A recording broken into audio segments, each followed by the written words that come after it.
This is Teachers Talk Radio, and you are listening live. Good morning, everyone, and a very happy Monday morning. I am joined by Carly this morning, and we are going to talk about work experience and start talking about some of the barriers, and we will also explore what we can do about them.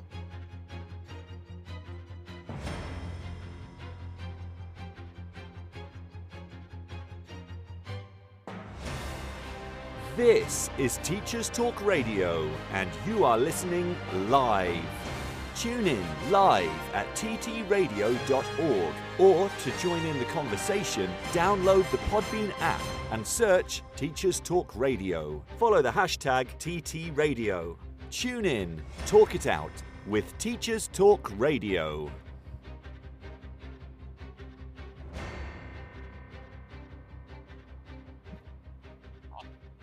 So good morning, everyone, and I hope you are all well today.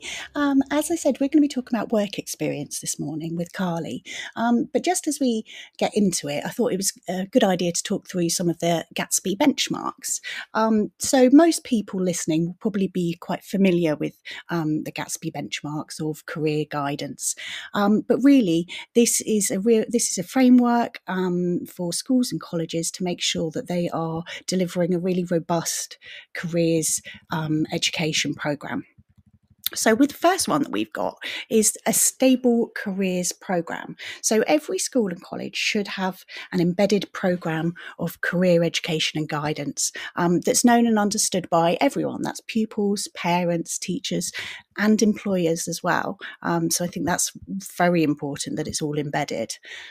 Gatsby benchmark number 2 is learning from career and labour market information.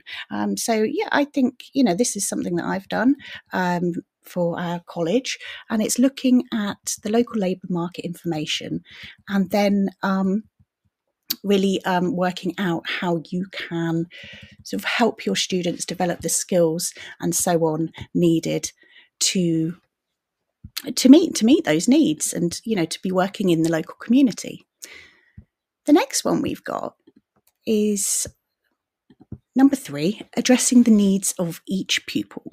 So, this I think we really will get on with Carly, but it's really looking at pupils having different career guidance needs at different stages, and just making sure that your careers guidance embeds equality and diversity throughout. So number 4, we got linking the curriculum learning to careers. So all teachers should link curriculum learning with careers. So, for example, STEM subject teachers should highlight the relevance of STEM subjects for the wide range of career pathways. And throughout the programme of study, each learner should have the opportunity to experience how their subjects help people gain entry to employment. And number 5. And this is very relevant. Here we go. So encounters with employers and employees. So every pupil should have multiple opportunities to learn from employers about work, employment, and skills that are valued in the workplace. This can be through a real range of activities. So speakers, mentoring, and of course, work experience schemes. So then we move on to Gatsby benchmark number 6. So experience of workplace. So this benchmark is so important. It's saying every pupil should have first-hand experiences of the workplace through work visits, work shadowing, and work experience to help explore career opportunities and really gain confidence in the different, in the world of work. Number 7, moving on to benchmark number 7. So this is really about understanding the full range of opportunities available to them from school. So by the age of 16, every pupil should have had a meaningful encounter with providers, and that's sixth form, colleges, universities, and apprenticeship providers. And then the last one that we've got, Gatsby benchmark number 8, is all about personal guidance. So every pupil should have opportunities for guidance interviews with careers advisors, and this can be internal or external. So that could be available for whatever career choices they're making and thinking about. So we move to thinking. So we've got these Gatsby benchmarks. We've got a really robust framework for children, teenagers, young people, right the way through secondary and college. But why do work experience? So really, the real reasons, they're going to develop some transferable skills. So we've got communication, teamwork, develop that understanding about how the workplace works. I mean, it is different, isn't it? It is different from school. And about how they, how they understand a job that they've maybe read about, but actually what it's like in real life. And then a huge one, I think, is building confidence. So interacting with adults, being in a different kind of environment, and just building their confidence and their transferable skills to do so. Hi teachers, we're Apps for Good, and we give schools like yours free introductory computing courses.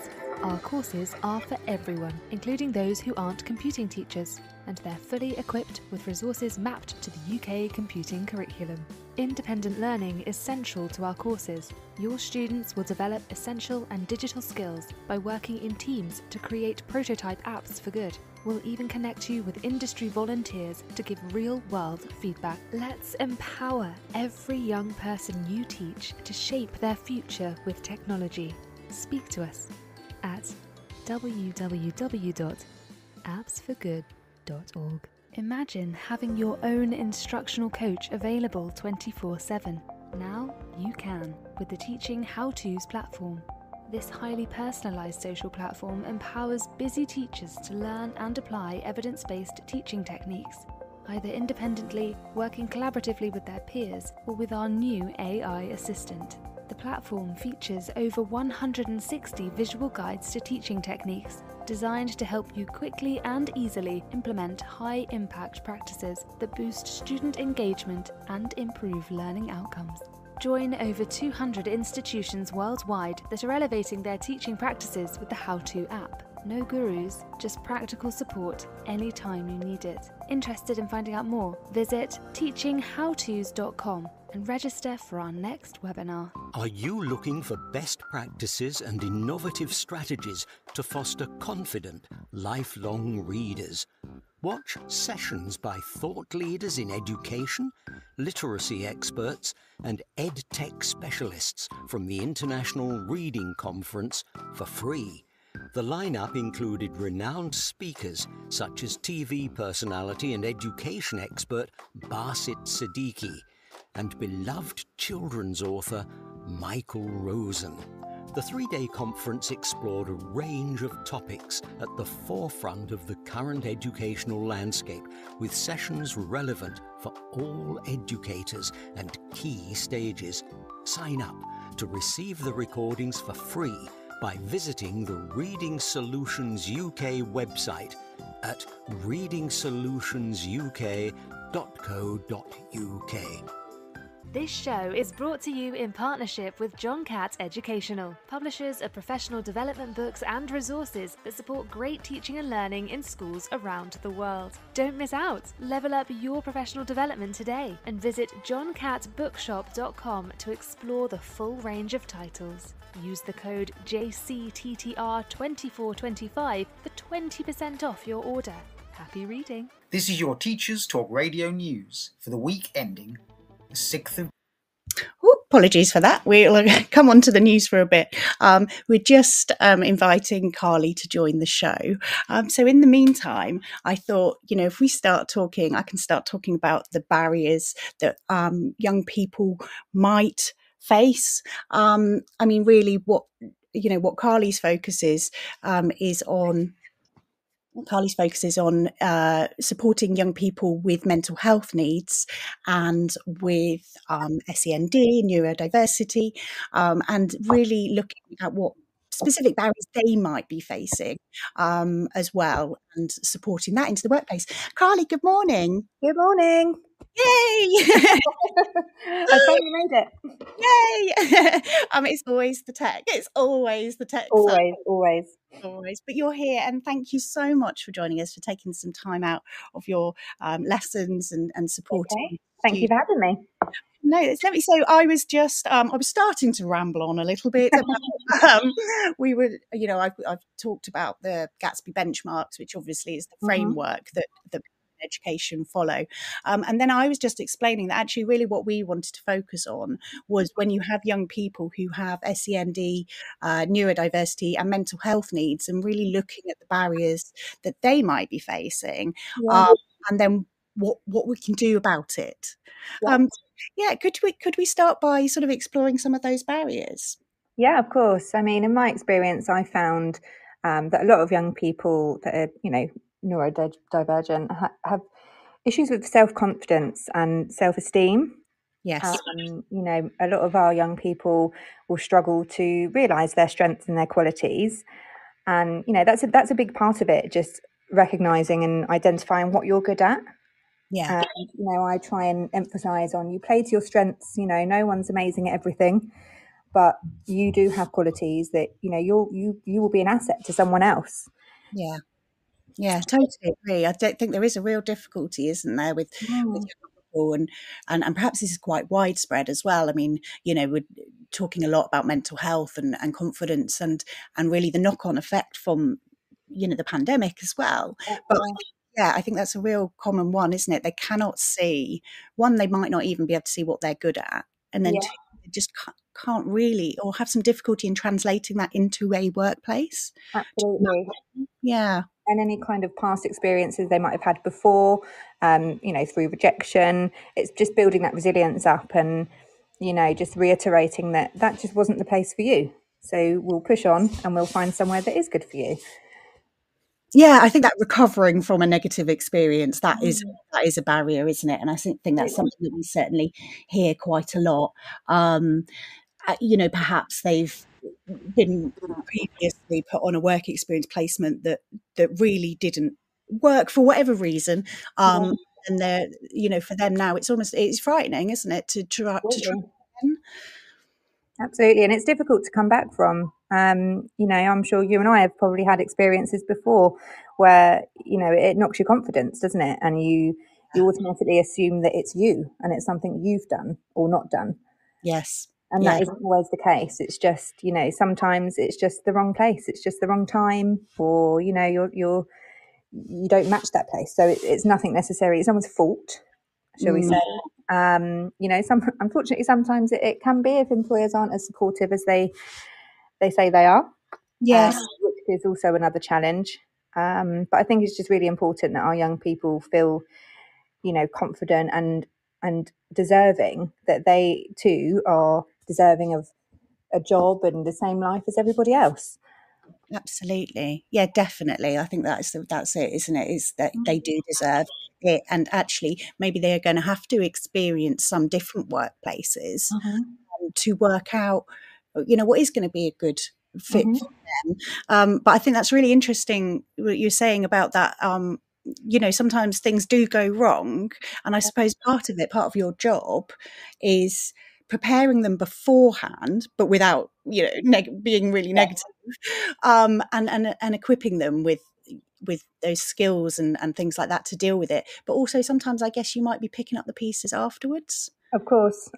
We do a lot of work with preparation, so mock interviews and things like that, but also we do a lot of work with conflict at work, and that could be with a customer, or it could be with an employee, a colleague.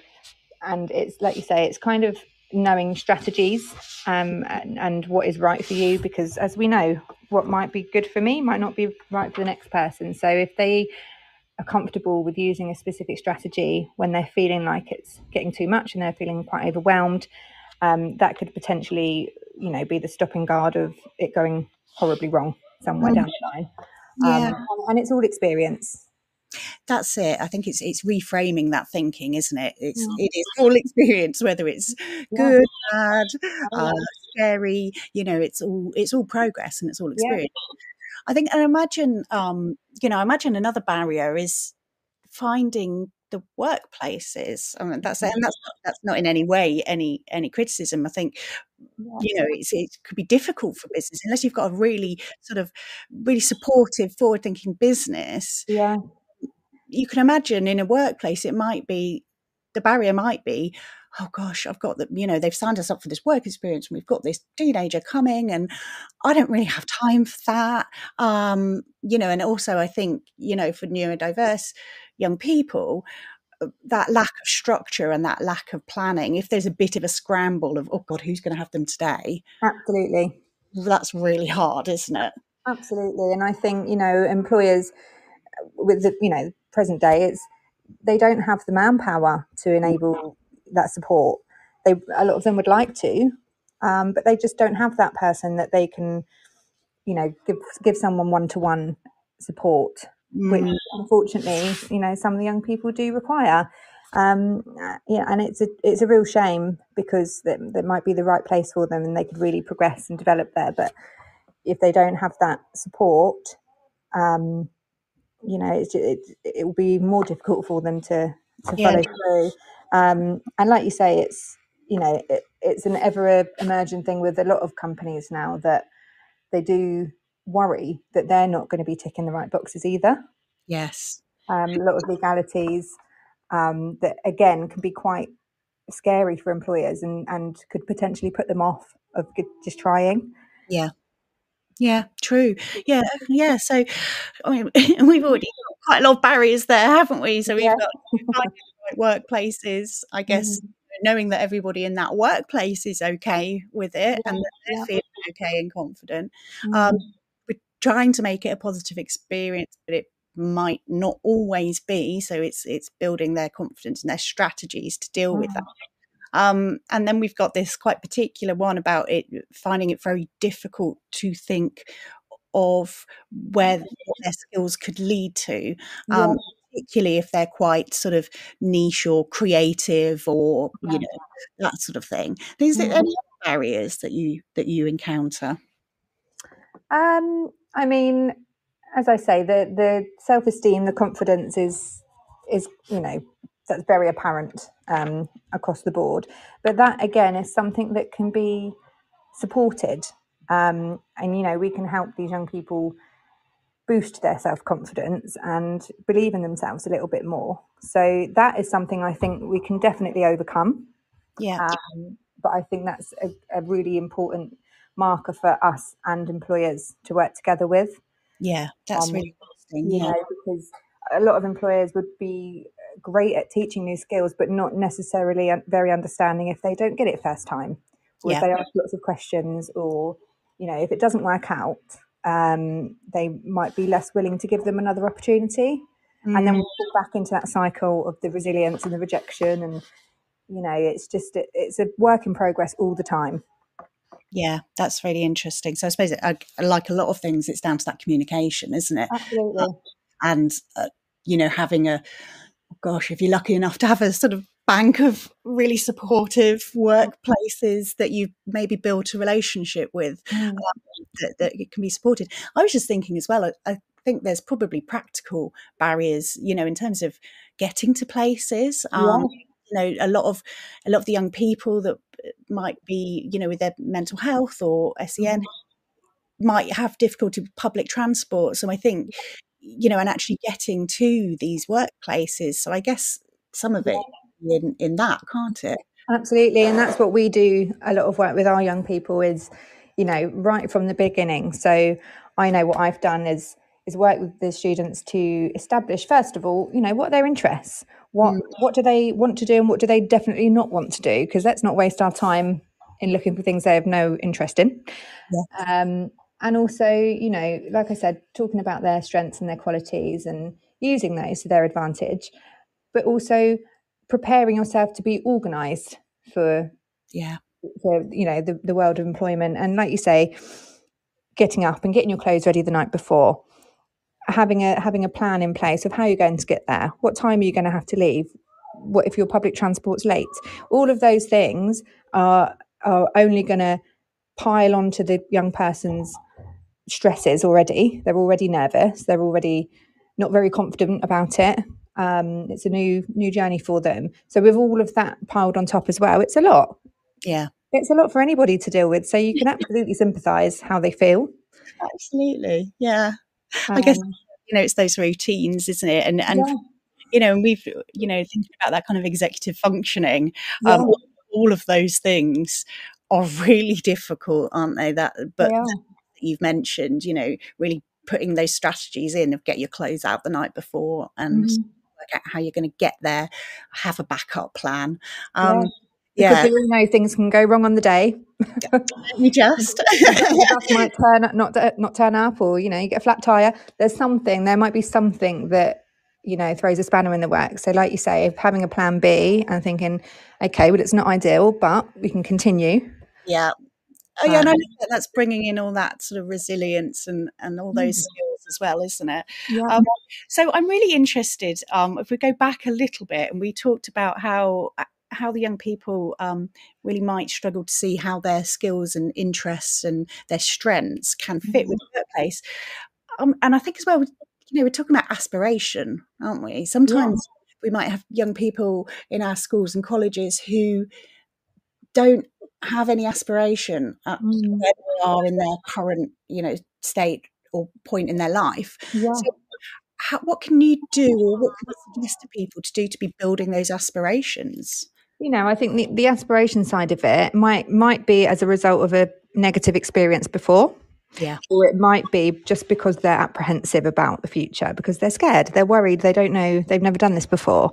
So it's, it can be quite a mixed emotion there. But for me, I just think it's really important to just keep reiterating how amazing they are. And they've got all of these different opportunities at their feet. And it's okay to try things. And it's okay if they don't work. There's always going to be multiple opportunities for them. And what I like to do with some of our students is give them experiences of when they're showing examples of things. I've had a student before that told me that they couldn't multitask. At the time, they were sat on their phone, not looking at me, but they were talking to me at the same time, answering questions. And I said, well, you're telling me you can't multitask, but you're doing it right now without even realizing. Yeah. And after that conversation, they sort of looked and went, oh, yeah, I guess you're right.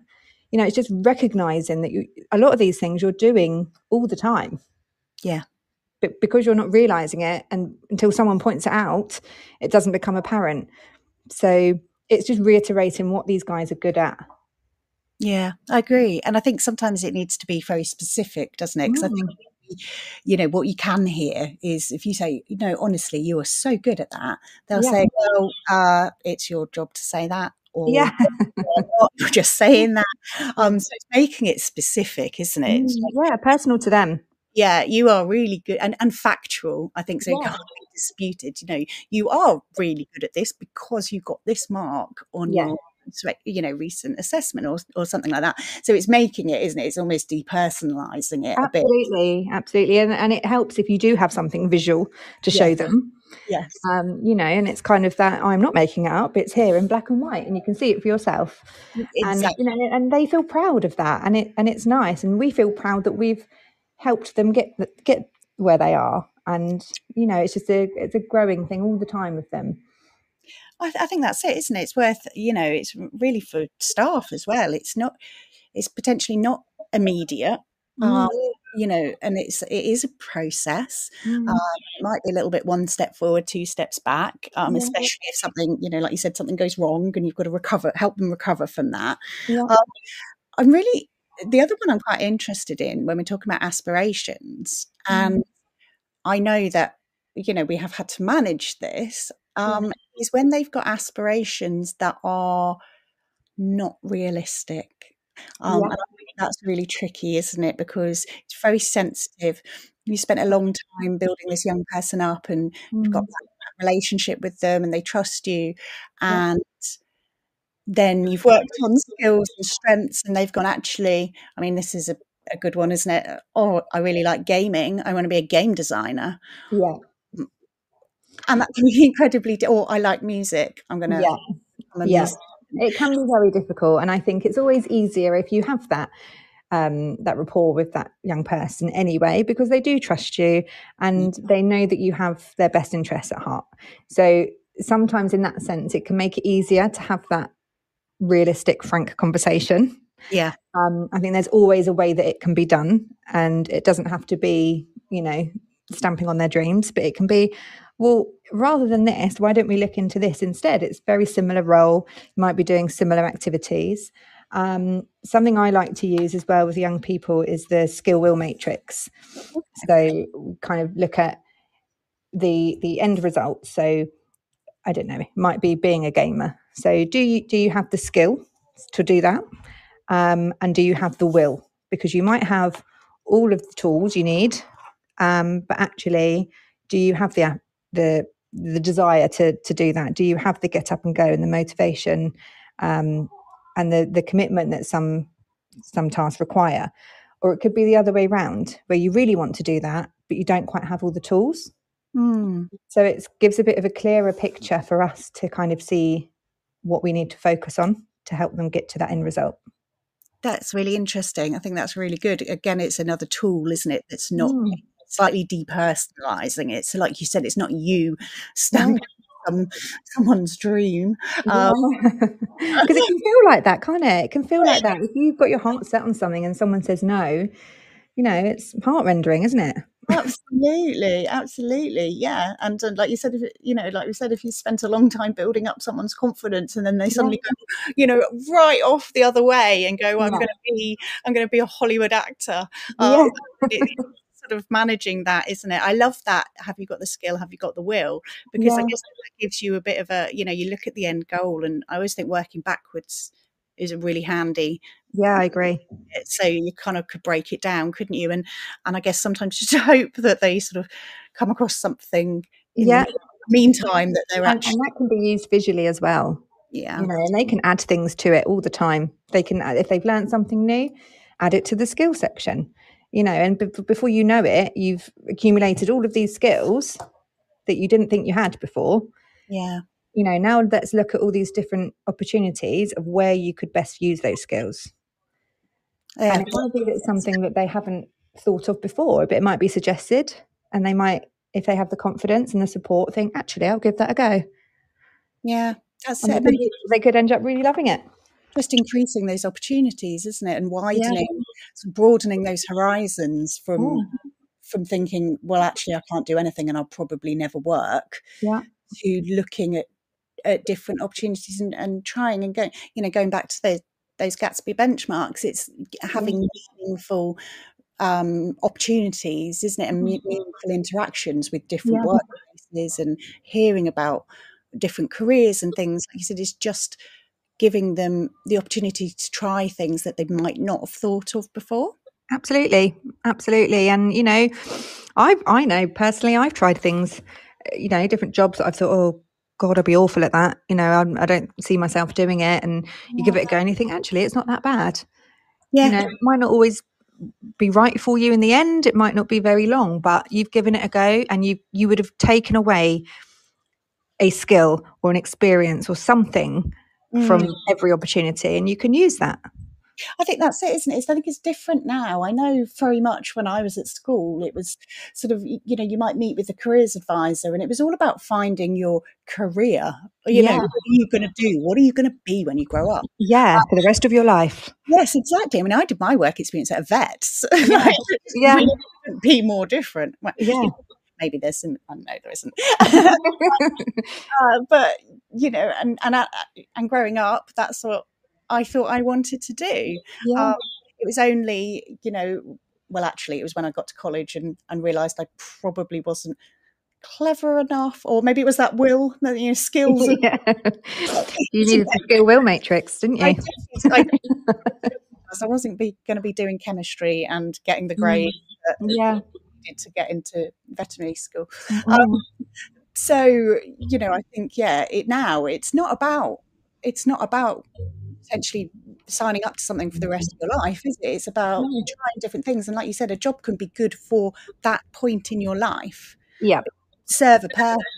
You could be, well, hold on, why don't you look at doing something like this for a year and gain those skills, and then actually progress on to what you really want to do. Exactly that. And I have those conversations with the young people all the time and say, look, there's going to be lots of different doors that are opening just from that one opportunity. Yeah.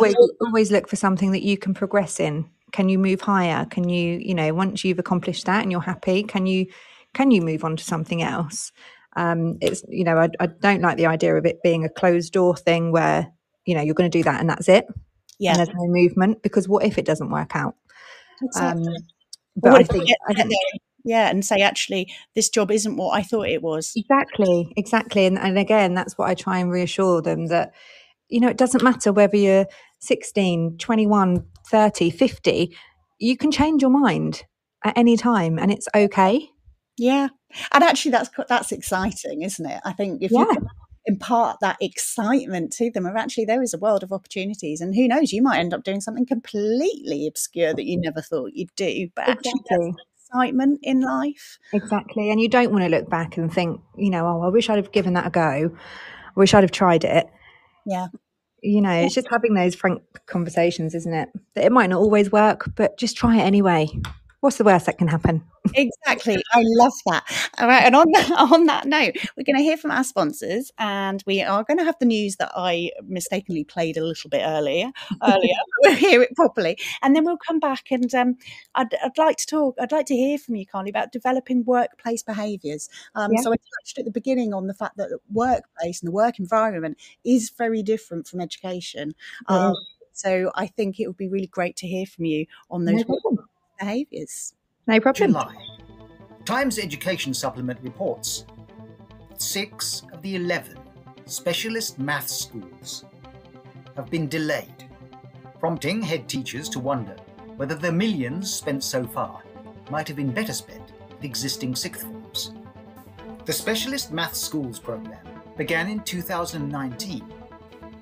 Each specialist maths school was set up by a multi-academy trust and linked to a university, and were designed to increase the number of graduates studying maths and science subjects. However, the date at which these schools are due to open has increasingly slipped into the future, as problems with finding sites and completing planning have led to increasing delays. A new Labour government has indicated that they will replace the single-word Ofsted judgments with a report card system, and have outlined 9 principles on which these report cards will be based. The 9 include a new emphasis on special educational needs, a flexible approach which takes into account the special circumstances of individual schools, and collaboration in school improvement between groups of schools. A time frame for the new system has yet to be announced.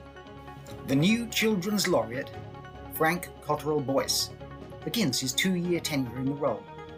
He stated that during this period, he wants to demonstrate that making children's lives better by increasing their access to books and reading, which he calls the apparatus of happiness, is critical to the prospects of generations to come. And he's adamant that the research backs him up. There's nothing speculative about this, he said. We've got the figures, and we've had them for 25 years. And what a difference reading for pleasure and reading together makes for the life chances of children. Research by the organisation Teacher Tab have shown some worrying trends in the relationship between parents and schools. While 85% of primary school teachers indicated that they had a positive relationship with parents and home, only 46% of secondary school teachers said they had the same. And a quarter of secondary school teachers and 30% of primary school teachers indicated they've ignored pupil misbehaviour out of fear of a kickback on social media. And 1 in 5 teachers have experienced abusive emails or messages from parents. And 1 in 5 teachers have also indicated that they've been subject to verbal abuse from parents. And 2/3 of primary teachers say they've never had any training on managing parental relationships. With the Labour Party's commitment to extend voting to 16-year-olds and above, the publication Children and Young People Now have called for stronger political education to be offered in schools.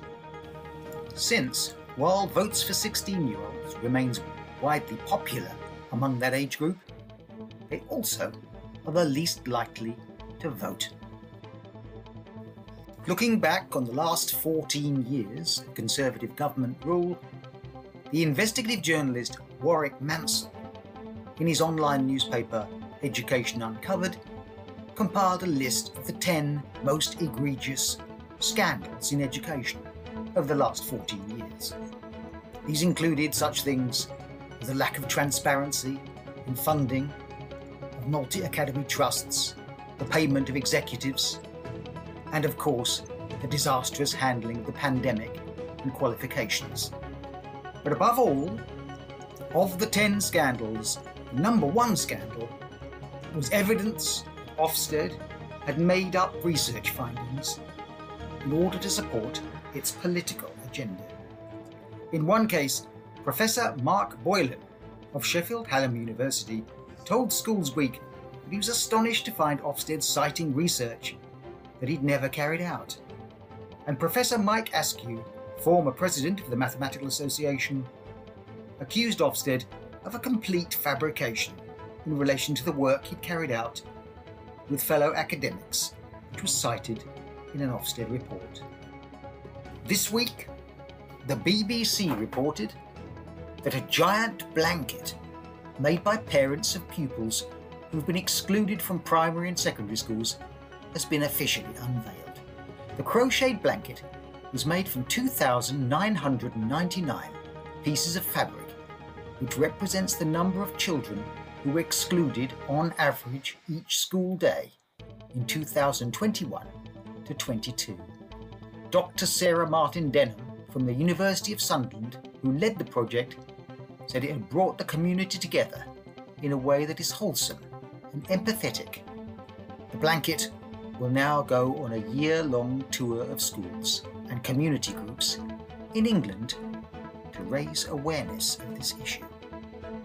And finally, Professor Lee Elliott Major, Britain's first Professor of Social Mobility, has tweeted that should Keir Starmer become Prime Minister, he will be the first Prime Minister since the Second World War who didn't obtain his first degree from Oxford University.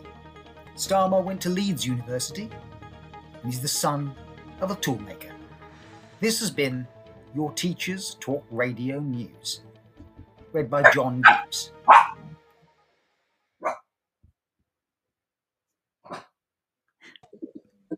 So apologies for the dog barking at the end of the news there. But yeah, welcome back. And as always, I always really love listening to the news when I'm doing the show, because it just gives a really such a really good update on everything going on. I just think those sorry everyone, I just think those statistics about teachers worrying about parental backlash and social media, and have actually avoided disciplining, is really shocking, isn't it? I mean, that's really shocking. Anyway, so to go back to our conversation about work experience, and we were talking about how you can develop workplace behaviours. So yeah, I'm just really interested to hear from you on that part. Yeah, so I mean, as we were kind of conversating about earlier on, with the organisation skills, I think they're a start. I think we need to basically focus on that, because without those, the others won't form in very nicely.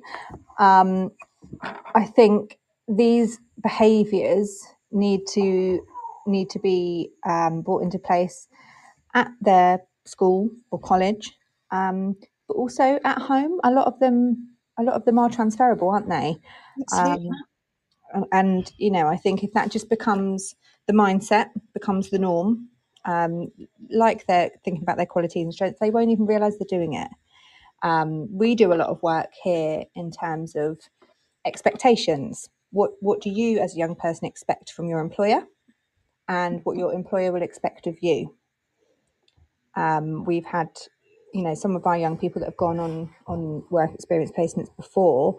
We have ascertained at the very beginning the young person's concerns. So that could be if it gets too much, if they're overwhelmed, is there a safe place that they can, go and have a few minutes, or somewhere that they can go with a one-to-one and have a conversation. Those sorts of things are really, really important, because that's, I think, the catalyst between it working and it not working, and having those bad experiences. If there hasn't been something like that in place for them, it comes too much, doesn't it?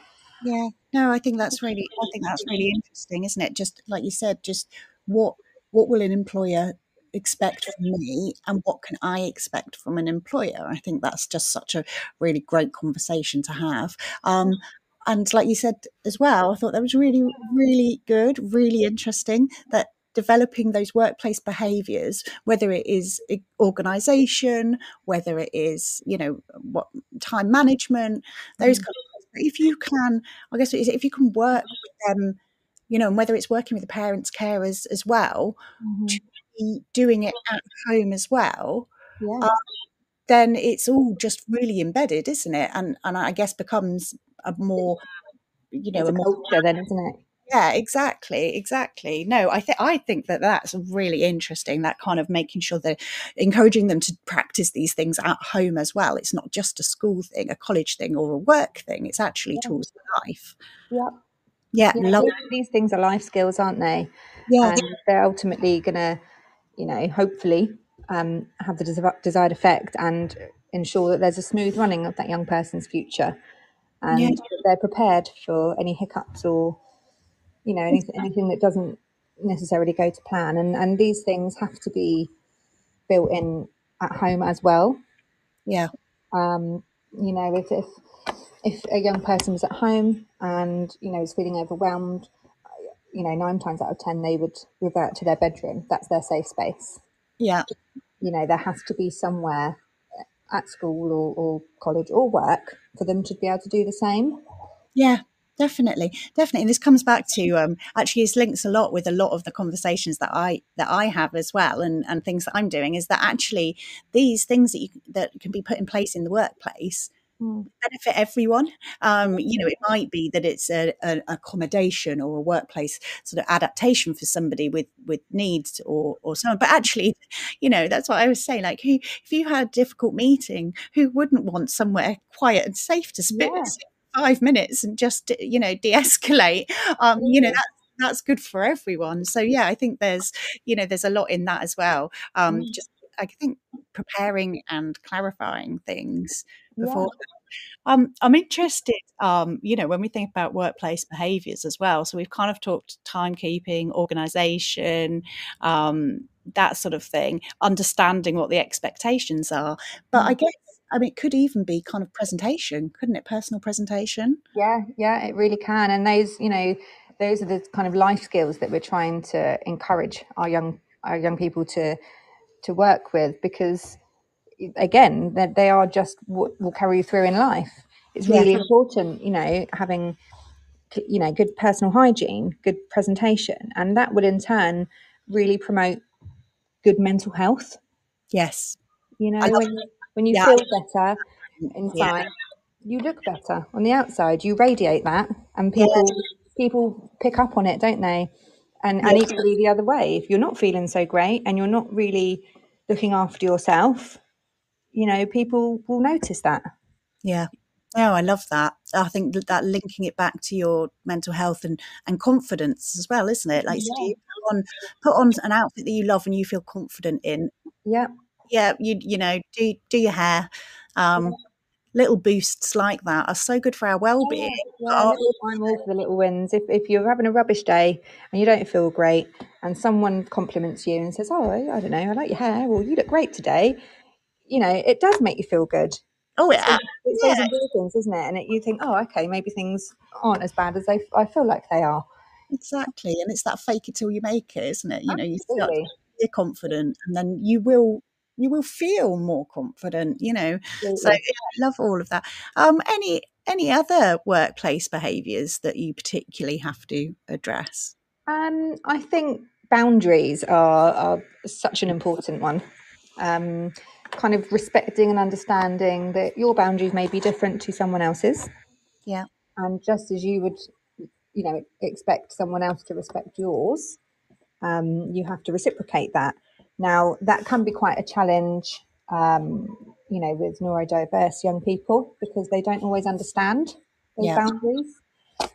So I think, employers also need to be very clear in these expectations, and to maybe go through transition periods when these young people go on to work experience placements, because as we all know, some boundaries can change as Yeah. well. So you might be okay with something one day and not be okay with it the next, and it goes back to that communication. I think being clear, having those honest conversations. They're only going to have positive results. Yeah, definitely. Yeah, boundaries is such an interesting one. I hadn't really thought of that, but yes, they are, there does need to be some clarification, doesn't there? It's very clear conversations and guidance on what is an appropriate boundary in the workplace. It will. 100%. And I encourage all young people, in life, not just as the world of employment, but if you're unsure of something, ask the question. You can never ask too many questions. Yeah. To an employer, it shows interest. It shows that you're willing to engage. You want to learn more, and it can never be seen as a negative thing.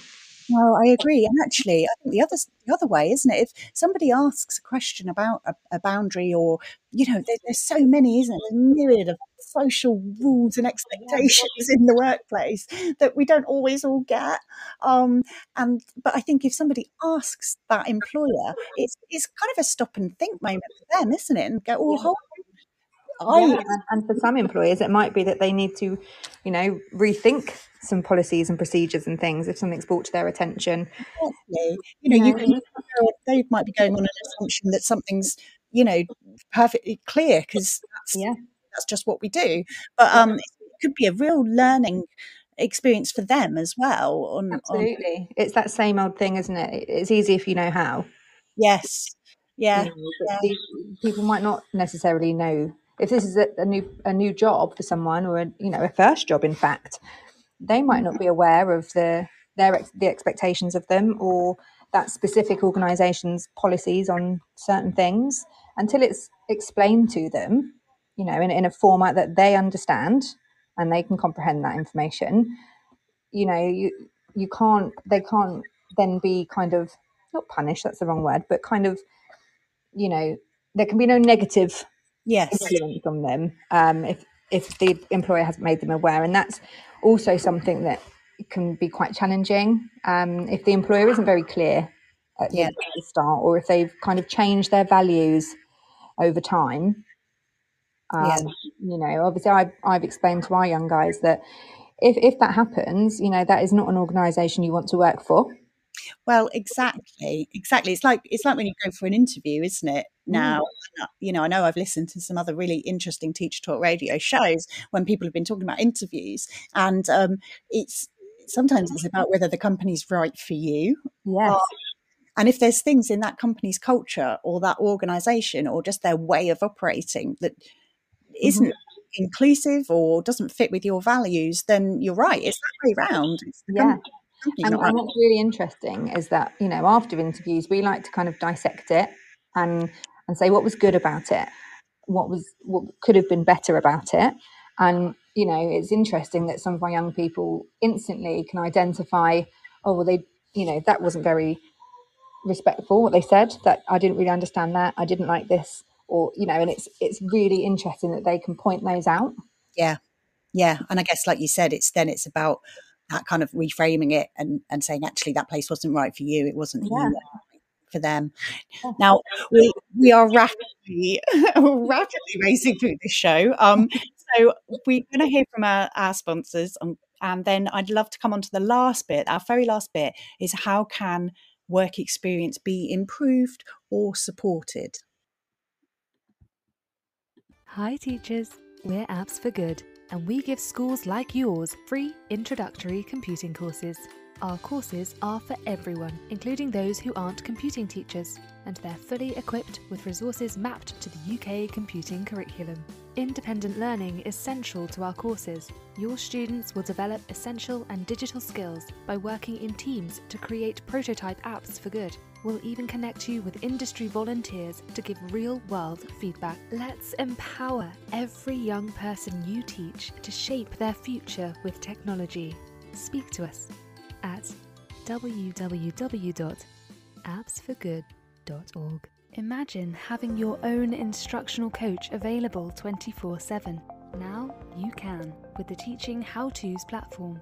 This highly personalised social platform empowers busy teachers to learn and apply evidence-based teaching techniques, either independently, working collaboratively with their peers, or with our new AI assistant. The platform features over 160 visual guides to teaching techniques, designed to help you quickly and easily implement high-impact practices that boost student engagement and improve learning outcomes.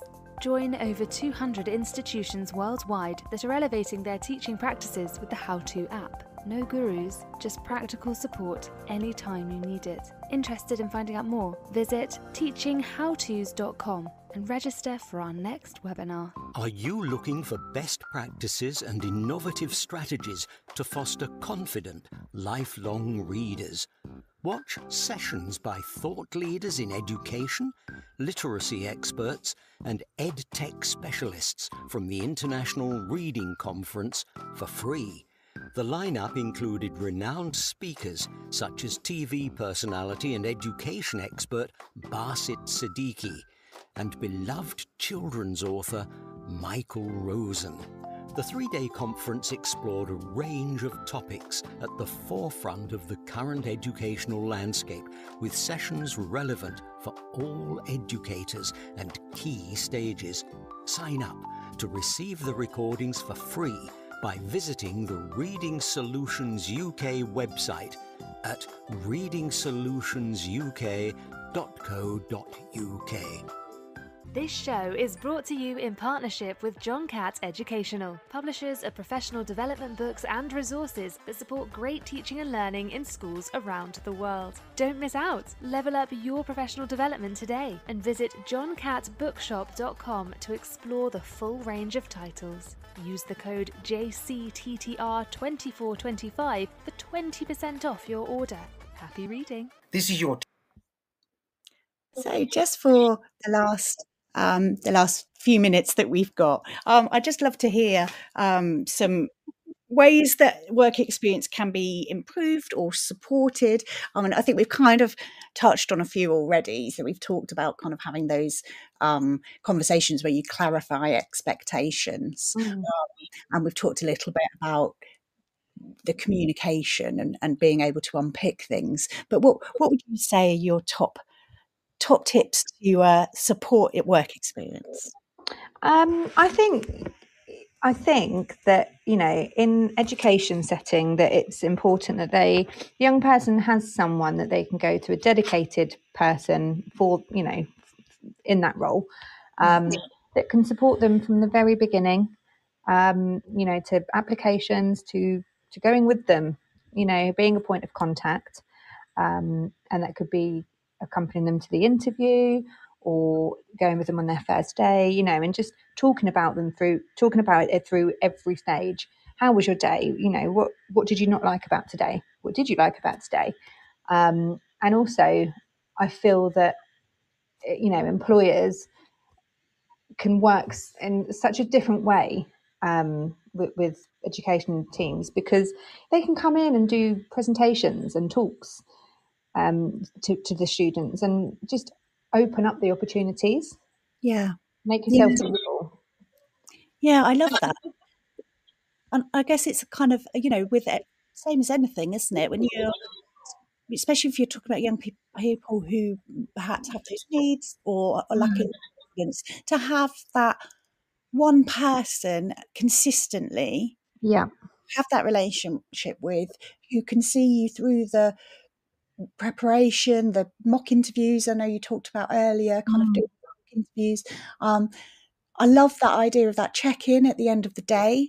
And I think that's probably where you can sort of problem solve as well, isn't it? If there's, rather than them going off work experience for a week and they might not have any contact and something goes wrong on day 2, and then they're very distressed, and there is a real danger, isn't there, that they can just go, well, I'm not going back tomorrow because I can't.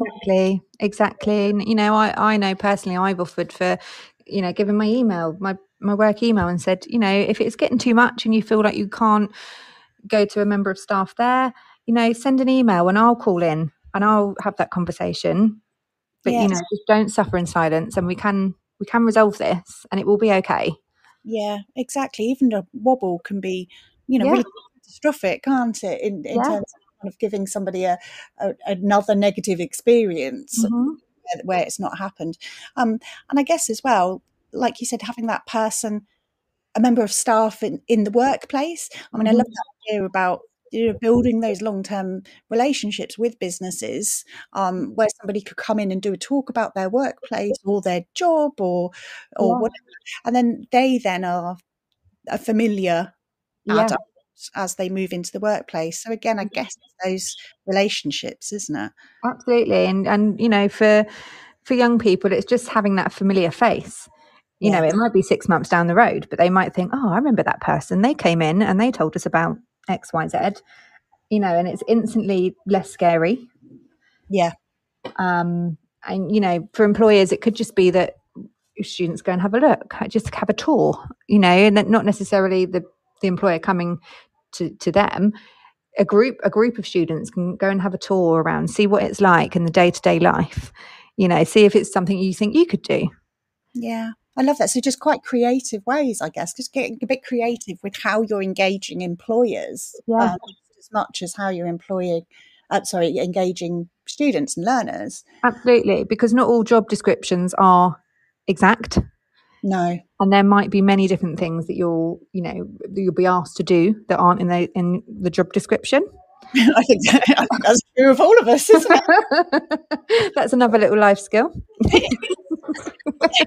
You're asked to do some really random things. Absolutely. But, it's whether you feel comfortable doing it, isn't it? And I think that's so important. It's such an important message that, have that communication. If you're not comfortable with something or you're unsure, put your hand up, ask the question. Yeah. Don't just go along with it. Isn't it? Knowing it's okay to ask questions. Yeah. And I think as well, we spoke about almost preparing the employers as well. There's a lot that can be done in that as well, isn't there? I think so, definitely. I think that a lot of employers could learn a lot, just from broadening their horizons, and rather than it just being a shutdown, look into it, give someone a go, and actually, you'll promote your business so much better if people know that you're inclusive. Yeah. And you look after and you appreciate your employees. That's a sure way to keep them. Absolutely. I mean, that's something that I talk to businesses about, actually, that, in terms of the benefits for the business, they're huge. It's not just what I said earlier about the, that inclusivity benefits everyone, but actually it's, the numbers on it. I think it's something like 80-something% of people would rather work for a company that is inclusive and diverse. Absolutely. And customers as well. I think people do have a lot more sort of social conscience, and they think about where they're buying their products from or which services they use. Yeah. And the majority of people would rather put their business and their money to a company that is supportive and inclusive. And I think that's a really big thing for businesses to realise. I totally agree. Give people a chance, because we know, don't we? The young people that we work with are so amazing, and they've got so many skills, and they really are. They've got so much to give. And these guys are the next generation. Yeah. We've got to put our trust in them, and we've got to give them the equal same opportunities that everyone else gets, because these guys could be our next politicians. The world is open for them. Definitely. There was a really interesting talk about the future, the climate crisis that we're in, climate change, and actually, a lot of young people that they're obviously going to be living with it and dealing with it, but they also have the skills to be able to do that if we can give if we can progress them on into workplace and, in technology and so on. They are the future. Absolutely. And, they're so clever without even knowing. Yeah. And that's the beauty of it, isn't it? And if we can showcase that, then they, like I said earlier on in the show, that they will be an asset wherever they go. It's just finding that right place for both. I agree, and I think that's a really beautiful way to end our show. So thank you, Carly, for taking the time this morning and for talking about it. It's one of my huge passions, is talking about young people and progression out into the world. So you're very welcome. Thank you for having me. And have a lovely rest of the day. Oh, you too. Bye.